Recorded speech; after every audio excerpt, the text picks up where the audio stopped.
Hey y'all, so I'm still waiting for my chicken to defrost because it's taking forever. But while I'm waiting, I do have another recipe that I needed to get going on. So I decided to start this. Sophia? No. No, no. You see that, you guys?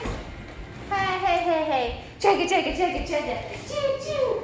Check it, check it, check it. Choo, choo. Check it, check it. Choo, choo. Go that way. Okay. My crazy child thinks it's funny to run into stuff. You're crazy. You're crazy. She's gonna do it again. Hey, be nice.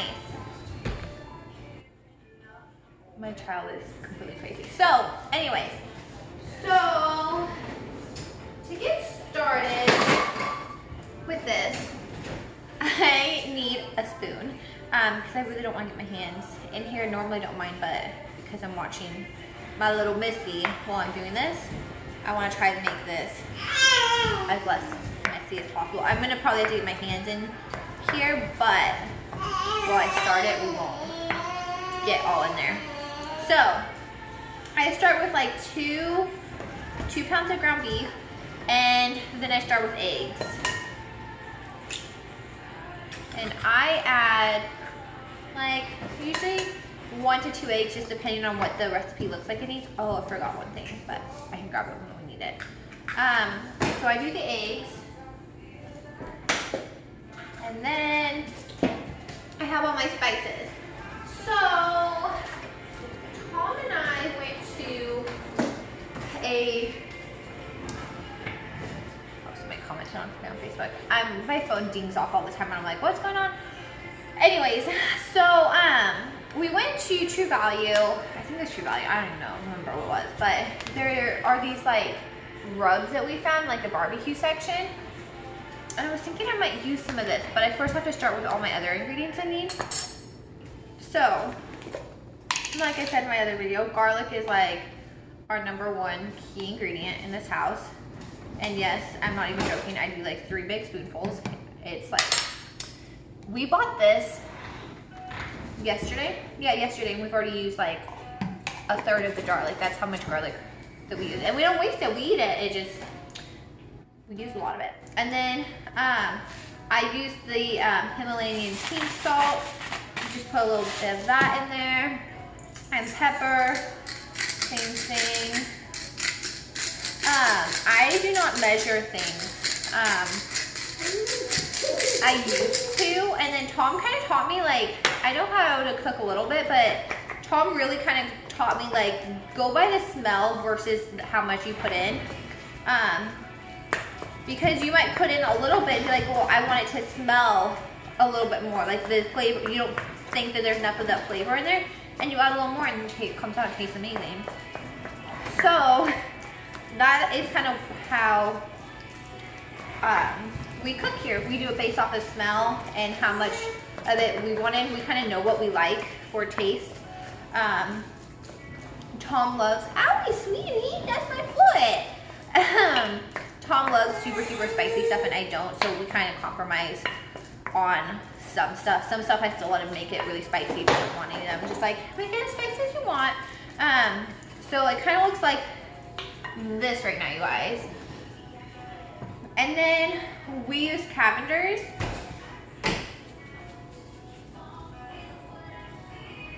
Where are you going? Mix some of that in there. And I'm thinking about using some of this spice stuff that we got. Ah, you're getting me! What? You got me! What's up? Hi. Okay. And it's all literally based off of smell. Like, it's how I cook. It's how I roll, people. That's actually how most of my stuff is done anymore. It's all based off of taste. Taste and smell. First you smell it and see if it smells like it needs enough, and then when it's done, you can obviously taste it and see how you like it. The first couple times that I made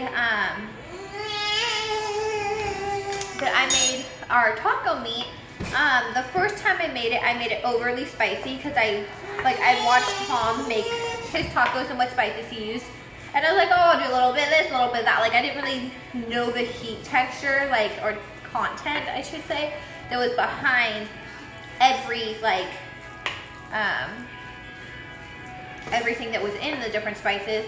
So then he kind of taught me, like, the different spices, like, their heat context, I guess. Like, if they're a more mild spice or if they've got more flavor, I guess, to them. Like, I don't know. They're just, like, the difference between them just being spicy versus having flavor.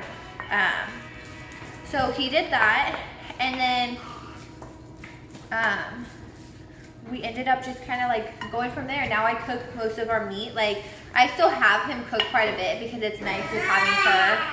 We're having this little Sophia walk around that if she gets fussy, I can deal with her, and then he can just kind of deal with cooking dinner, and then we sometimes go back and forth. So, you guys, this is smelling so good. The only thing I wish I had that I don't have is I don't have any like smoke flavoring, like, you know, this liquid smoke that you can put in the food. That's what I wish we had.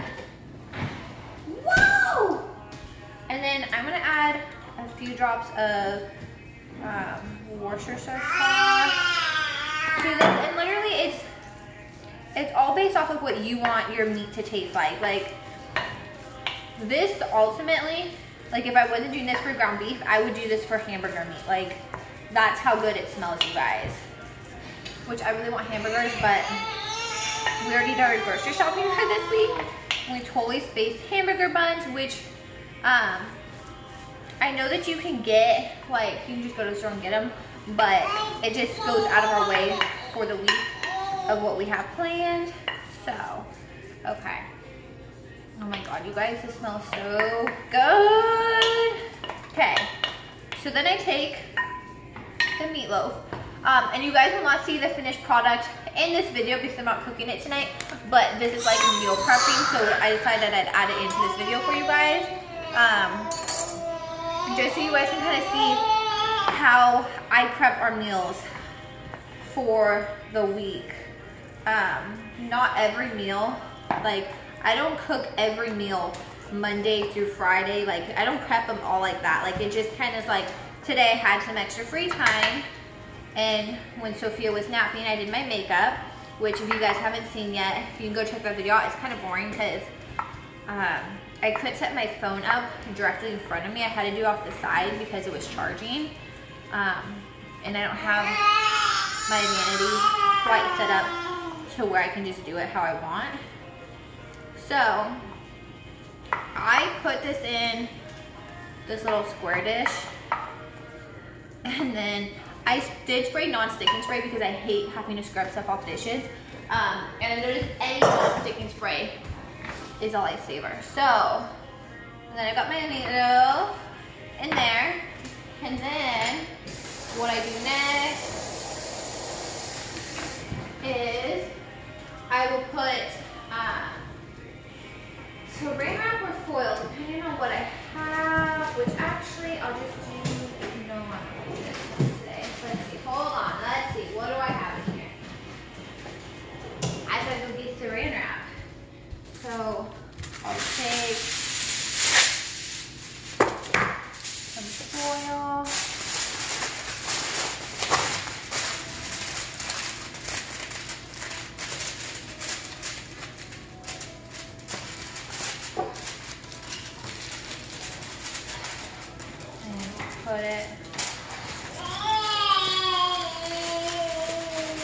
Put it like that.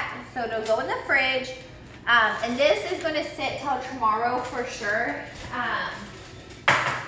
I'm going to be making teriyaki chicken when Tom gets off work. Well, it's what I'm in the process of making right now.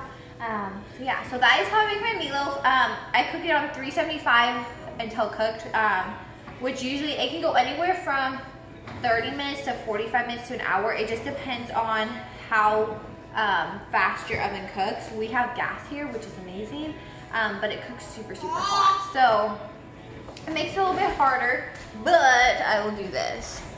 Hold on a second. There we go. That's a little bit better. The lighting in this house is so, like, funky, you guys. Like, it just, I don't know. It's just funky. But anyways, so yeah, so that's how we make our meatloaf. This is actually my first time making it with Tom. We haven't actually ever made meatloaf together.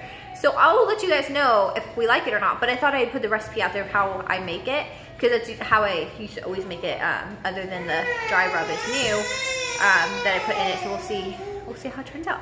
So anyways, thank you guys so much for watching. Subscribe to my channel, like my videos, and I'll see you guys in my next video. Bye guys.